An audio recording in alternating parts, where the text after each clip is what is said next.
Aleluia, glória a Jesus. Bom dia, amém. Que alegria maravilhosa nós começarmos a nossa semana, né, dessa forma. Não existe uma forma melhor para começarmos a semana, senão estarmos aqui reunidos juntos, celebrando ao Senhor, celebrando as bênçãos do Senhor e recebendo da parte dEle uma palavra muito poderosa que eu sei que Deus tem para nós hoje.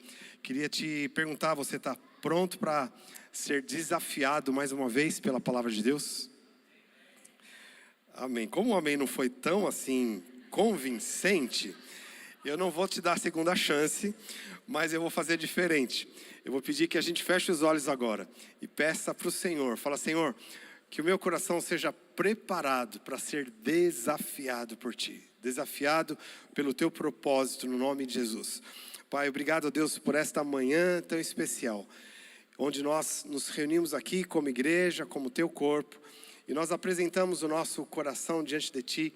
Que o Senhor possa nos ajudar, ó Pai, estarmos preparados, Senhor, por Ti, para aquilo que haverá de vir, por aquilo que está à nossa frente, para que nós possamos, ó Deus, ser servos fiéis, idôneos, cheios de poder, de graça, de virtude, Senhor, cheios de fé, para completar a obra e a carreira que o Senhor tem nos dado. Eu abençoo a vida de cada um, abençoo o coração de cada um, que o Senhor se manifeste. Ó Espírito Santo, nós dependemos totalmente de Ti, nós precisamos de Ti, da Tua palavra.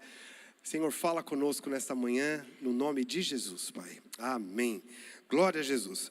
Queridos, da semana retrasada, nós terminamos aqui uma série falando sobre fruto do Espírito. E eu tenho certeza que você foi tremendamente abençoado por esta palavra. E a minha certeza é baseado na própria palavra de Deus, que é viva e eficaz. A minha segurança de vir aqui e ministrar é a segurança de que eu não vou trazer para você a minha palavra e o meu conceito, que não faz nem cosquinha na vida de ninguém. Mas a palavra de Deus, ela é viva e permanece para sempre. Isso significa que quando nós recebemos essa palavra, até independente de você lembrar dela ou não, essa palavra continua trabalhando, e ela vai trabalhando e vai produzindo na nossa vida aquilo que Deus pretende, aquilo que ela carrega, o poder que essa palavra carrega é produzido no nosso coração. E como nós terminamos então essa série, e eu quero agora falar aqui nessas próximas semanas sobre o poder da frutificação. E agora não vou falar sobre o fruto do Espírito, mas eu quero falar do fruto que nós, como cristãos, por sermos cheios do fruto do Espírito, que nós produzimos. Agora não é a produção do Espírito Santo nas nossas vidas, mas é aquilo que nós produzimos para o Senhor. Então eu quero falar um pouco a esse respeito sobre o poder da frutificação. E para começar aqui, eu queria só relembrar-nos, quando a gente lê Gênesis 1:1, a primeira palavra em Gênesis é o princípio. Diz lá: no princípio criou Deus os céus e a terra. E depois, quando a gente vai lá para Apocalipse, o final de todas as coisas, fala sobre a conclusão de todas as coisas, é que vem o reino de Deus, o reino eterno de Deus se manifesta eternamente na terra. Então, significa que nós aqui estamos vivendo exatamente um intervalo do princípio e o fim. O princípio do quê? O princípio do tempo. A primeira criação de Deus foi o tempo. E nós estamos vivendo exatamente no intervalo. É importante nós entendermos isso, porque muitas vezes, e é comum e é natural isso, como nós nascemos dentro do tempo, a gente não conhece nada fora do tempo. É ou não é? A gente não conhece nada fora do tempo. A gente nasce e tudo o que a gente vê está sujeito ao tempo. Você vê, de repente, no jardim uma flor, e você olha, que flor linda. No dia seguinte você passa, ela já não está tão linda mais. Depois, no outro dia você vem, ela já está murcha. Depois, no terceiro dia, já não existe mais, porque está sujeita ao tempo. Então, tudo que nós vemos está sujeito ao tempo. Mas eu queria que você pensasse agora que nós estamos vivendo o tempo, é só um intervalo de eternidade passada à eternidade futura. O tempo é o intervalo. E o que nós vivemos aqui, a Bíblia inclusive diz que é como um sopro. É só um instante, que logo passa. Mas nós fomos criados por Deus como seres eternos. Nós não estamos aqui limitados a esse tempo. Nós não estamos limitados, a nossa vida não é limitada a esse tempo. Nós estamos aqui nesse intervalo, nascemos nesse intervalo, mas nós nascemos para viver eternamente, porque nós carregamos dentro de nós a natureza de Deus. Dito isso, é importante essa introdução para nós entendermos e também pensarmos aqui o porquê nós vivemos aqui. Qual a razão de nós estarmos aqui nesse intervalo entre eternidade e eternidade, o princípio e o fim. Qual a razão de nós estarmos aqui? Eu li uma frase muito, muito bonita que diz o seguinte: quero ser lembrado pela coragem da minha fé. Eu vou repetir: quero ser lembrado pela coragem da minha fé. Sabe quem disse essa frase? Foi uma pessoa que, acho que há 2 semanas atrás, morreu. Morreu ainda jovem, com 32 anos de idade. E foi conhecido, ele passou a ser mais conhecido depois da morte do que enquanto estava em vida, que é o Charlie Kirk. Muitos ouviram sobre a morte horrível desse rapaz nos Estados Unidos, mas eu vi essa frase dele e eu gostei demais, porque de fato e de verdade ele está sendo lembrado pela coragem da fé. Aí a gente olha e fala: puxa, morreu tão jovem, um rapaz com 32 anos já morreu. Mas se a gente olhar, por exemplo, para Jesus morreu com 33 anos de idade. Se nós olharmos para Estevão, o primeiro mártir da igreja, a Bíblia não fala exatamente a idade dele, mas nós podemos inferir que ele era um jovem e o ministério dele estava só começando, era o início da igreja, era o início de todas as coisas e já foi o fim da vida dele. Quando a gente olha esse intervalo como sendo o todo da nossa vida, a gente fala: puxa, uma pessoa morrer com 32 anos é muito novo, e realmente é muito novo. Aliás, hoje a gente pensa, principalmente eu que já estou chegando nos 60, se você vê pessoa morrendo com 80 anos, fala: nossa, tão novo. Com 88, nossa, tinha tanto para viver ainda. Porque a gente quer se apegar e quer esticar a nossa vida o máximo nessa terra. E isso é importante, é bom, não tem nada de errado nisso, em querer viver muito. Mas mais do que querer viver muito, porque por mais que nós vivamos muito, pode ser 100 anos, pode ser chegar a 120 anos. Isso não é nada, porque nós só estamos no intervalo. Só um intervalo que é um sopro. O que importa, na verdade, é a nossa eternidade, a nossa vida eterna com Cristo. Quando nós começamos a entender isso, nós precisamos então entender o plano de Deus para nós aqui nessa terra. Qual é o plano que Deus tem para mim e para você enquanto nós estamos vivendo nessa terra? Na verdade, nós devíamos acordar pensando nisso e dormir pensando nisso e viver pensando nisso. Eu tenho dito já muitas vezes aqui que, na verdade, o mais importante da nossa vida nessa terra é nós sabermos responder 2 questões que nós nascemos com ela. Uma questão é: quem eu sou? E a outra questão é: para que eu existo?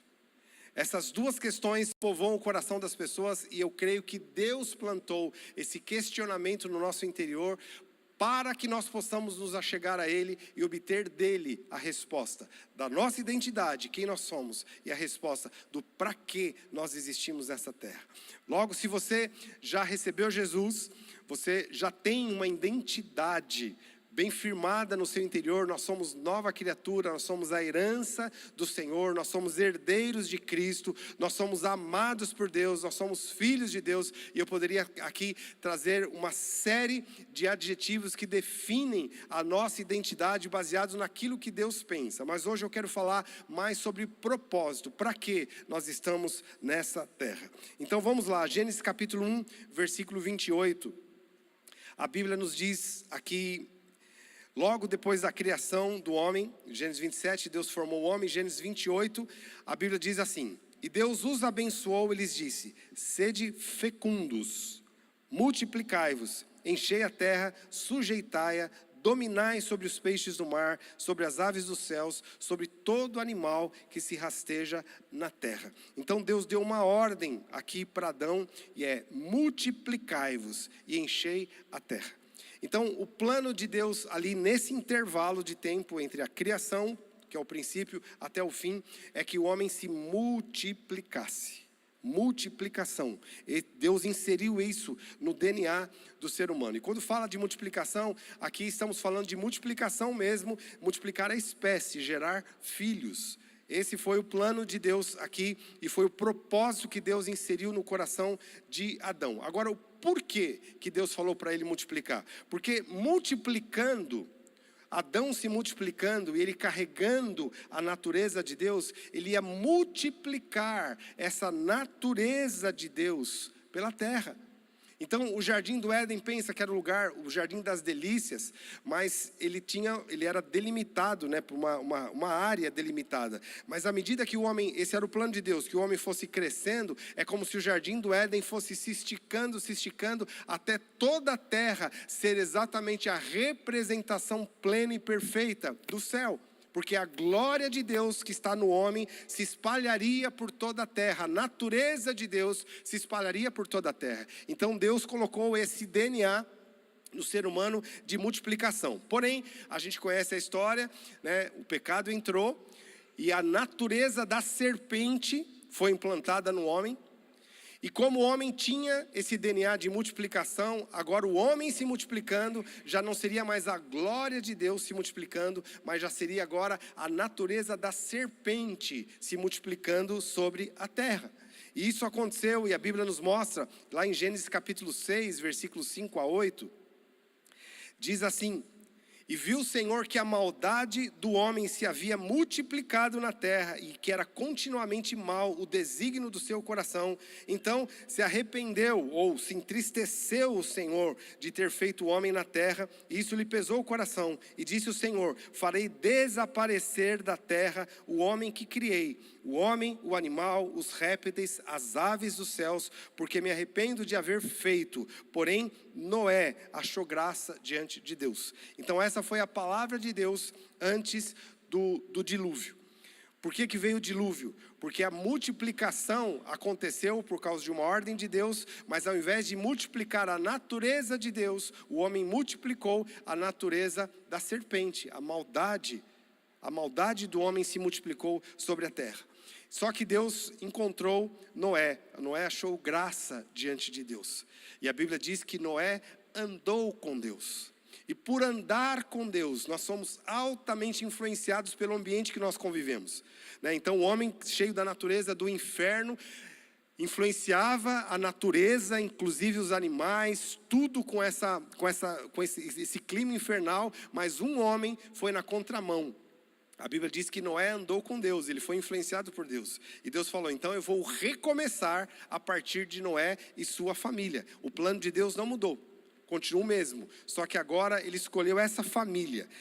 E quando Noé, então depois do dilúvio, só tinha Noé, a sua esposa, os seus filhos, né, e as suas noras. Lá em Gênesis capítulo 9, versículo 1, logo depois do dilúvio, a Bíblia diz assim para Noé: abençoou Deus Noé a seus filhos e lhe disse: sede fecundos, multiplicai-vos e enchei a terra. De novo, Deus mostrando aqui o seu propósito nesse intervalo entre o começo e o fim, que é a multiplicação. A multiplicação. Então o propósito de Deus sempre foi encher a terra com homens que carreguem a sua natureza.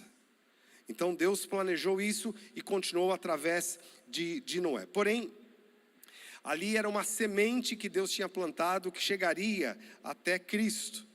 Porque nós sabemos que, infelizmente, Noé também carregava a natureza pecaminosa. Nós vemos que logo em seguida o filho dele foi amaldiçoado e carregou essa maldição e continuou espalhando e multiplicando sobre a terra. Mas Deus fez uma promessa: eu não vou mais destruir a terra, não vou recomeçar assim como eu recomecei com Noé. né? Deus prometeu isso. Nós temos o arco-íris, que é o símbolo dessa aliança que Deus fez com o homem, que ele não mais destruiria a terra através da água. Então, queridos, aqui há algo muito importante para nós entendermos o poder da multiplicação que nós carregamos. Só um parênteses aqui, nós temos nos nossos dias digamos, uma classe de pessoas que entendeu esse poder da multiplicação e infelizmente tem usado isso para o mal. E eu falo aqui com toda a liberdade, né, que o púlpito me permite falar, mas nós temos, por exemplo, a Europa tem sido tomada pelo islamismo. O Deus do islamismo é Alá.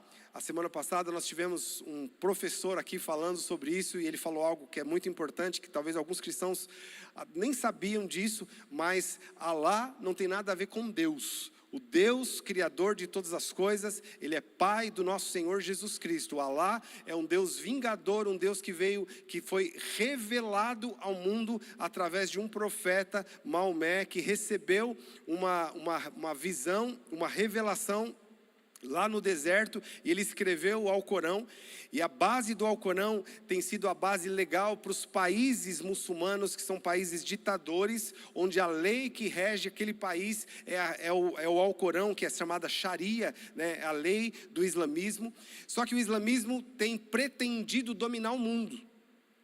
E qual que é a principal forma que eles têm feito isso? A Europa foi invadida pelo islamismo. E é interessante, se você vai, por exemplo, em alguns países da Europa, como a Inglaterra, a França também isso acontece. Há tempos atrás eles se abriram para a imigração e muçulmanos se mudaram para lá. E o que eles começaram a fazer? Encher a terra. Eles começam a multiplicar-se, gerar filhos. Vai lá e você vai perceber que o muçulmano não tem 1 ou 2 filhos. Eles não param de ter filhos. E o que aconteceu ao longo dos anos? A Inglaterra é um exemplo disso. Eles foram enchendo a terra de muçulmanos, carregando aquele princípio, carregando aquela cultura, e foram dominando a política. Hoje nós temos na Inglaterra muitos políticos, prefeitos, deputados, que são muçulmanos, que carregam esses princípios da Sharia, e estão inundando a Europa e dominando a cultura da Europa, simplesmente pelo poder da multiplicação. Eles geram filhos, educam os filhos de acordo com aqueles princípios. Esses filhos crescem, vão ser os professores, vão ser os deputados, vão ser os vereadores, vão ser os prefeitos, e assim vão dominando as leis. E a Europa está vivendo, na verdade, uma transformação cultural muito profunda, muito forte, usando simplesmente esse princípio que Deus estabeleceu da multiplicação.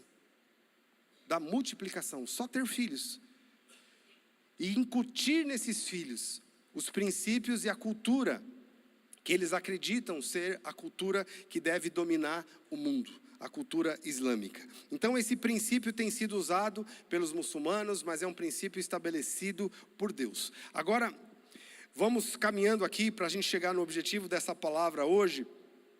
A segunda parte do plano de Deus entrou em ação. Porque Deus colocou Adão para multiplicar, depois Noé para multiplicar, porém o pecado continuou sendo transmitido de geração em geração e a maldição de geração em geração, mas o plano de Deus não parou aí. Entre a segunda parte do plano, eu quero ver aqui com você, Gálatas capítulo 4, verso 4 a 7, diz assim: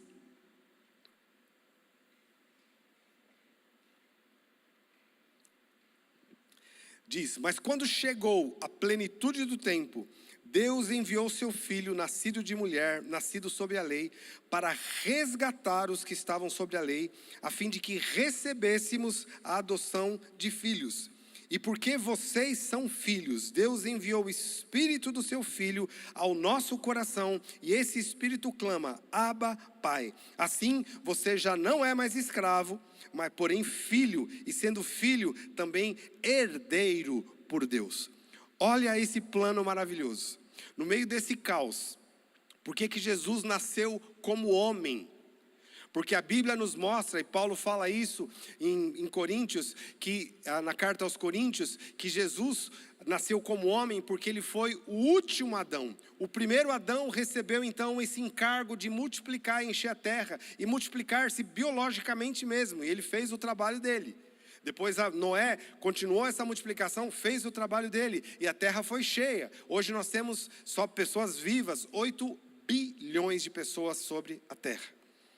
Se você for somar todo mundo que já nasceu e morreu, é muita gente. É muita gente. E isso fazia parte do plano de Deus. Mas quando chegou no momento certo, nesse intervalo entre o princípio e o fim, no meio de tudo isso, no meio da história, Deus plantou uma semente, Jesus Cristo, que carrega a glória de Deus, carrega aqui a imagem exata de Deus. Ele veio como homem, como semente, caiu na terra, para se multiplicar agora como o último Adão, e multiplicando, ele cumpre aquele plano inicial de Deus, que é ter homens que carregam a glória de Deus e que se multiplicam sobre a terra e dominam a terra.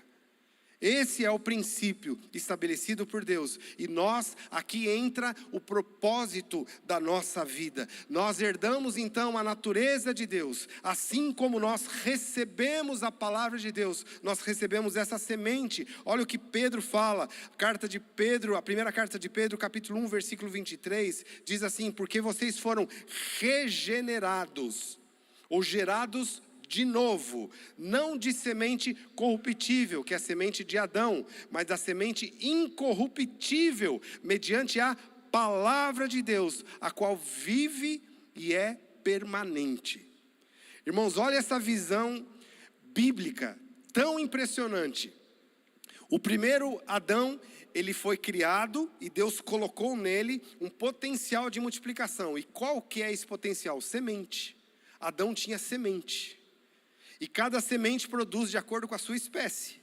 Assim como Deus fez, por exemplo, com a fruta. Você pega uma maçã que foi criada por Deus, mas para que essa maçã continue existindo, segundo a sua mesma espécie, Deus colocou nela uma semente. E essa semente, ao ser plantada, ela gera uma árvore com muitos frutos de acordo com a sua espécie. A mesma coisa Deus fez com o homem. Deus colocou no homem semente. E o homem, junto com a mulher, então ele planta essa semente e vai nascer um novo ser. E assim é que Deus planejou a reprodução da humanidade. Porém agora a Bíblia diz que através de Cristo nós fomos gerados então de uma semente de Deus. A semente do homem é o esperma. Qual que é a semente de Deus que gera uma nova criatura? É a palavra. Quando nós recebemos essa palavra, diferentemente da semente do homem, essa palavra é incorruptível. Ela carrega a imagem exata de Deus. Quando nós recebemos essa palavra no nosso coração, ou seja, quando nós fomos evangelizados, alguém pregou a palavra, nós abrimos o coração, recebemos essa palavra, nasceu uma nova criatura segundo a imagem e semelhança de Deus. Era uma boa oportunidade para você dar um glória a Deus. Porque esse é o plano perfeito de Deus. Esse é o plano perfeito. Essa semente então entrou no nosso coração e gerou homens segundo a imagem de Deus. Pensa numa frustração. É a frustração de Satanás. De achar que estava tudo perdido, né? Que ele inoculou no homem o seu veneno e a sua natureza, e o diabo vê a sua natureza sendo reproduzida o tempo todo. Toda vez que há uma morte, toda vez que há corrupção, toda vez que há uma desordem, toda vez que acontece alguma coisa errada, é a expressão da natureza de Satanás, e o inferno se regozija. O inferno se regozija na corrupção, se regozija na injustiça, se regozija na morte, se regozija na doença, se regozija em tudo que não presta, porque é exatamente a expressão da natureza de Satanás. E nós vemos isso, queridos, do começo ao fim da história do homem. Do começo ao fim. O Satanás sendo aqui glorificado quando as coisas erradas acontecem. Porque é a expressão da sua natureza. Só que isso tudo foi interrompido. Eu amo um episódio na Bíblia, quando Jesus chegou em Gadara, uma cidade, e um homem ali cheio, tinha uma legião de demônios sobre ele.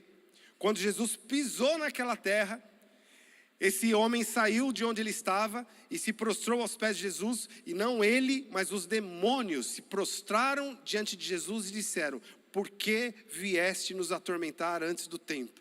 Ou seja, estava tudo certo, ou melhor, tudo errado aqui, tudo caminhando do jeito que o diabo gosta, mas agora a coisa mudou, você chegou e estragou a festa.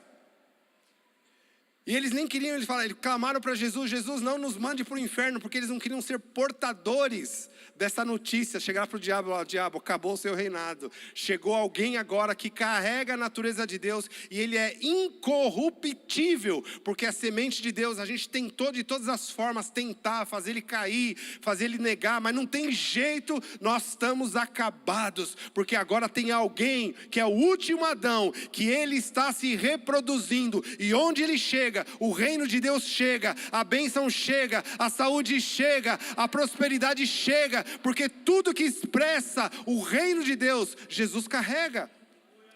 Só que, queridos, essa notícia já é maravilhosa, mas tem uma outra notícia que é mais maravilhosa ainda. Esse Jesus, quando ele morreu naquela cruz, o diabo pensou: ufa, foi tarde, demorou, mas conseguimos.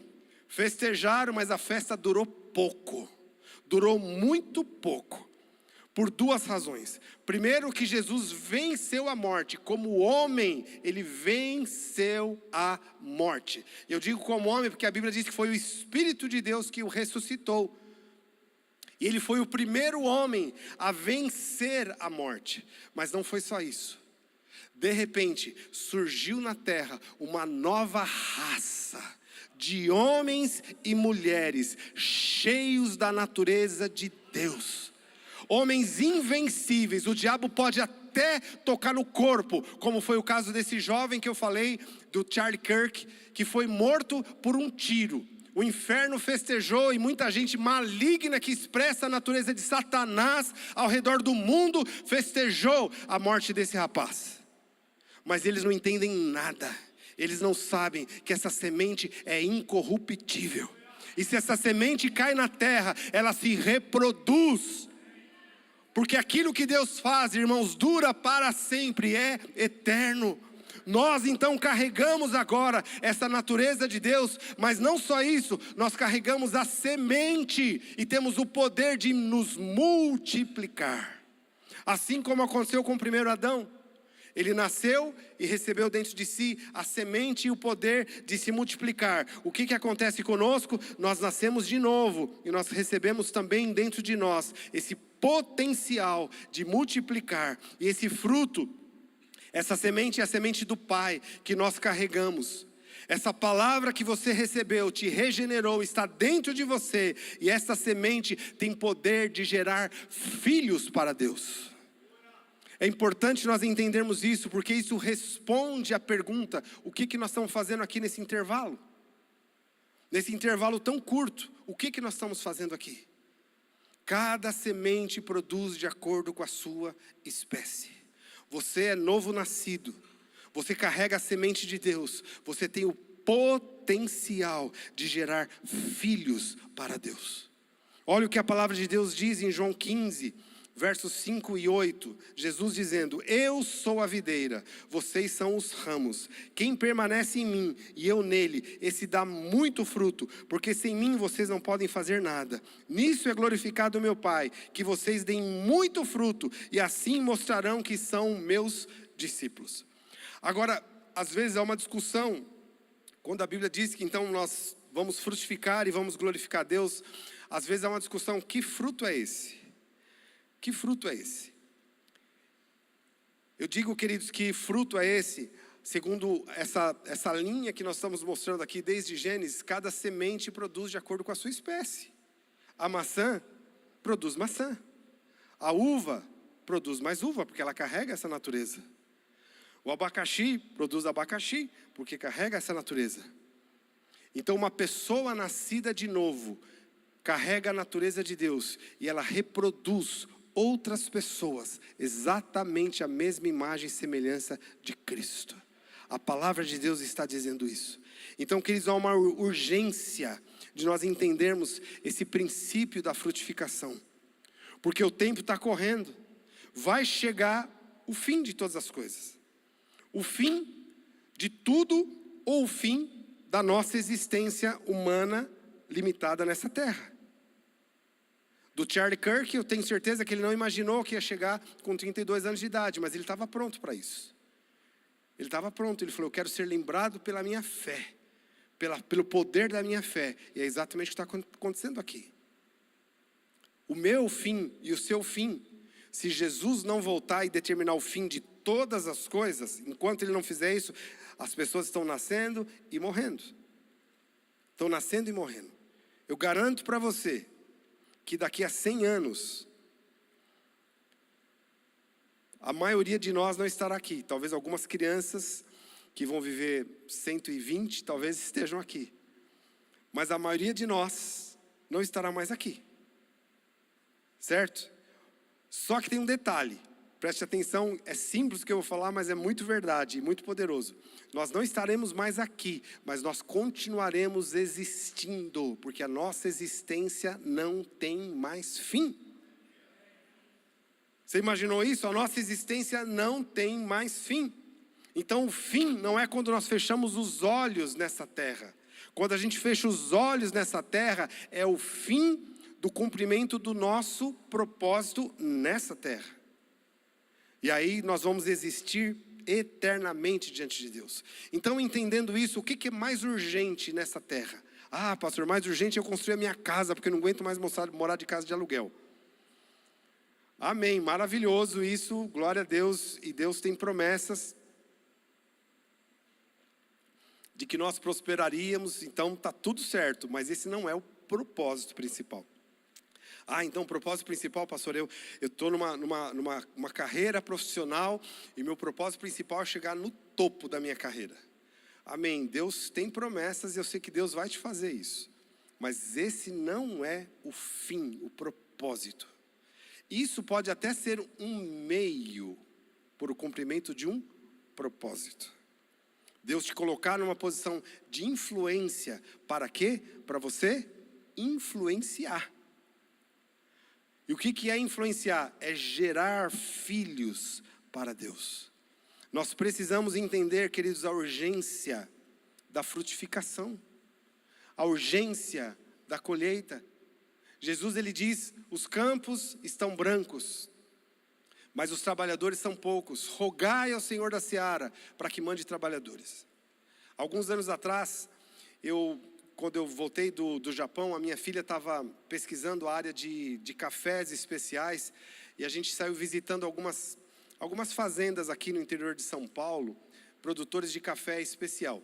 E um lugar específico foi muito especial para nós visitar, porque chegamos lá, uma pequena fazenda, e tivemos contato com os donos ali, pessoas muito simples, daquele tipo que abre as portas e faz o café, e senta aí, vão tomar um café e comer um bolo. Então aquele clima super gostoso e tudo mais. Mas uma coisa me chamou muita atenção. Essa senhora, dona Rosana, o nome dela, ela recebeu a gente na casa, né, pôs a mesa e tá. Ela só pediu uma coisa para mim, ela falou, olha, não repara a bagunça, que está tudo fora do lugar, porque nós estamos na época de colheita.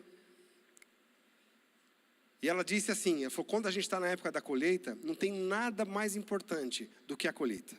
A gente não se preocupa com a arrumação da casa, a gente não se preocupa com a nossa aparência, a gente não se preocupa com nada.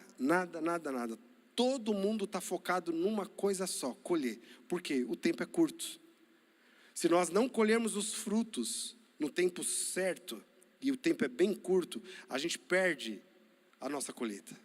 Uma vez que cai esse grão tão precioso, a gente não tem mais como recuperar. E para isso, eles mostraram para a gente contrata pessoas lá do Nordeste, vem muita gente, estava cheio de pessoas lá, a gente contrata essas pessoas e põe eles lá para trabalhar, e a gente também junto, todo mundo focado, trabalhando, porque na colheita nós precisamos ter pressa. Isso mexeu comigo porque é exatamente isso que o Senhor enxerga. Às vezes nós temos pressa e urgência para tantas coisas, mas o Senhor quer chamar a nossa atenção e focar a nossa pressa nessa colheita, ou nessa frutificação que Ele colocou em nós o potencial. Irmãos, isso é tão sério, que a Bíblia conta que o primeiro lugar que o Evangelho, a primeira casa que o Evangelho entrou fora de Jerusalém foi a casa de um gentil. O nome dele era Cornélio. A Bíblia diz que ele era um homem justo, ele buscava a Deus. E por conta disso, um anjo se manifestou para ele, mas sabe o que o anjo disse para ele? Manda buscar Pedro. Porque é sobre o homem que está o poder de liberar a palavra e multiplicar-se, porque Deus colocou esse encargo sobre o homem. Ou seja, o anjo não pode anunciar o Evangelho, porque ele não carrega essa semente. Quem carrega essa semente? Eu e você.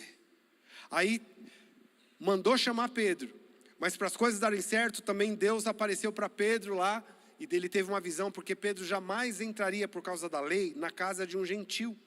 Mas Deus falou para ele: não considere imundo aquilo que eu santifiquei.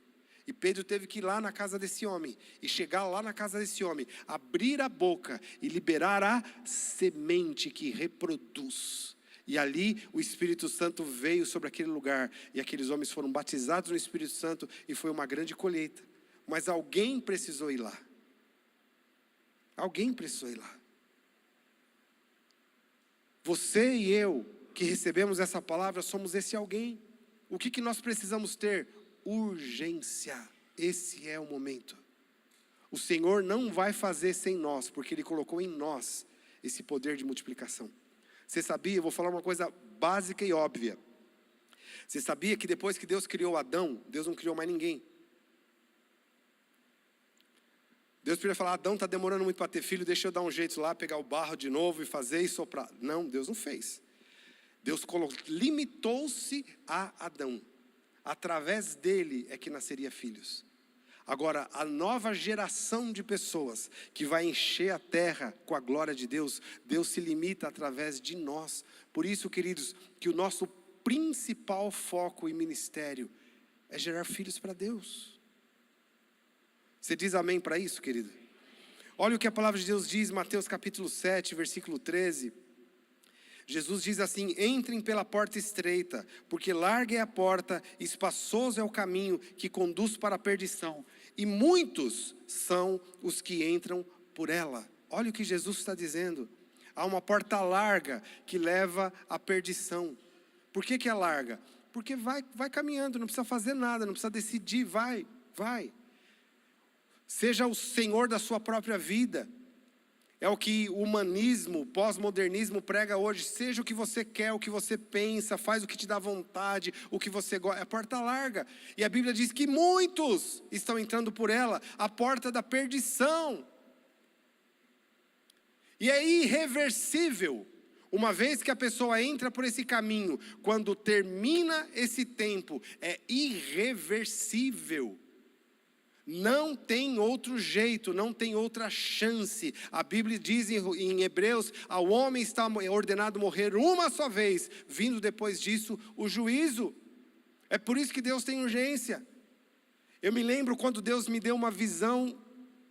Eu já contei essa história algumas vezes, mas eu estava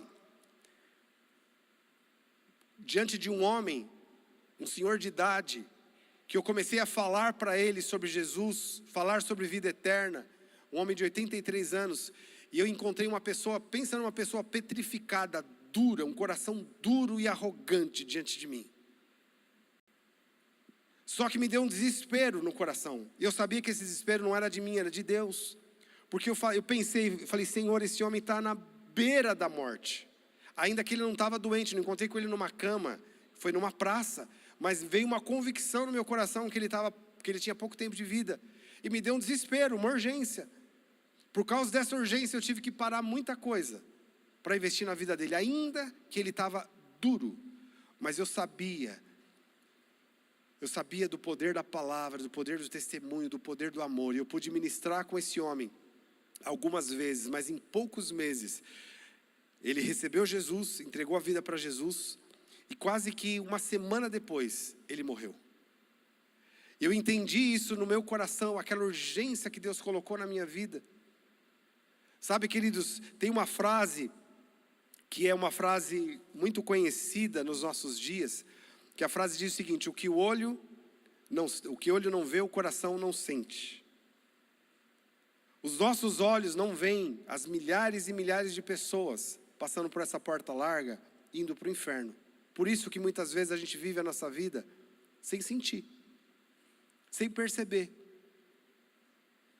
ignorando esse fato. É fácil para nós como cristãos, eu falo por mim mesmo, nos preocuparmos com os nossos próprios objetivos, com a nossa própria subsistência e nos esquecermos disso. Mas Deus não se esquece, porque os olhos de Deus veem. A minha oração hoje é que o Senhor abra os nossos olhos para nós também enxergarmos. Não é uma coisa fácil, porque isso mexe com a nossa vida, mexe com as nossas emoções, mexe com os nossos sentimentos, mas também nos alinha com o propósito de Deus, e não tem maior alegria do que gerar filhos para Ele. A minha oração é que nós possamos ter os nossos olhos abertos nessa manhã para enxergar aquilo que Deus enxerga, porque a Bíblia diz, Jesus diz em João 14,6, Jesus diz: eu sou o caminho, a verdade e a vida. Ninguém vem ao Pai a não ser por mim. Só tem um caminho, que é Cristo. E nós é que apontamos para as pessoas esse caminho que é Cristo. Essa é a nossa função, e assim nós geramos filhos para Deus. Agora, para terminar aqui, queridos, como deve ser esse trabalho? Se esse trabalho é urgente, então como deve ser esse trabalho? A gente pode ter um monte de ideia. Vamos fazer uma campanha evangelística, vamos todo mundo para a rua. A gente pode ter um monte de ideia, e todas boas. Mas deixa eu mostrar para vocês aqui, que estatisticamente, a história nos mostra o seguinte, que 2% das pessoas que se convertem, só 2%, vem de grandes eventos. A gente pode fazer um mega evento. A estatística diz que 2% das pessoas vão se converter. 5%, então aumenta bastante esse número de convertidos, se a gente usar TV, botar programa evangelístico na TV, maravilhoso, 5% se converte. Agora, segundo a estatística, 93% das pessoas que entregam a vida para Jesus, elas se convertem através de relacionamento 1 a 1. 93%. Por que isso, queridos? Porque Deus quer compartilhar, Ele já compartilhou com todos nós, esse poder, esse potencial de gerar filhos para Ele. Está dentro de nós. Deus deu isso para nós como um privilégio. E esse é o coração, então, da frutificação, né? O nosso amor a Deus e o amor às pessoas. E a minha oração, como eu disse aqui, que Deus abra os nossos olhos para nós enxergarmos o que Ele enxerga. Primeiro, enxergar o nosso potencial de multiplicação e enxergar o que está acontecendo com as pessoas ao nosso redor. O que vai acontecer com seus parentes, com seus amigos, seus colegas de trabalho, se eles não ouvirem do Evangelho. E ouvir aqui é ouvir pregação do Evangelho, mas também ver o nosso testemunho. Por isso que eu fiz uma série toda falando sobre fruto do Espírito, porque o fruto do Espírito em nós expressa a glória de Deus. Pessoas que saíram do lixo e agora são testemunhas vivas que existe um Deus, porque são cheias das características do fruto do Espírito: amor, paz, alegria, paciência, bondade, amabilidade, domínio próprio, fidelidade. Nós somos cheios dessas coisas todas, porque isso faz parte da natureza do Espírito em nós. Mas aí nós abrimos a nossa boca e plantamos essa semente, a semente de Deus, para gerar filhos para Ele. No início, eu fiz uma pergunta se você estava pronto para ser desafiado. Eu sei que essa palavra veio para te desafiar, assim como veio para me desafiar. Mas eu pergunto, qual que é a sua resposta diante desse desafio? Vamos ficar em pé, por favor.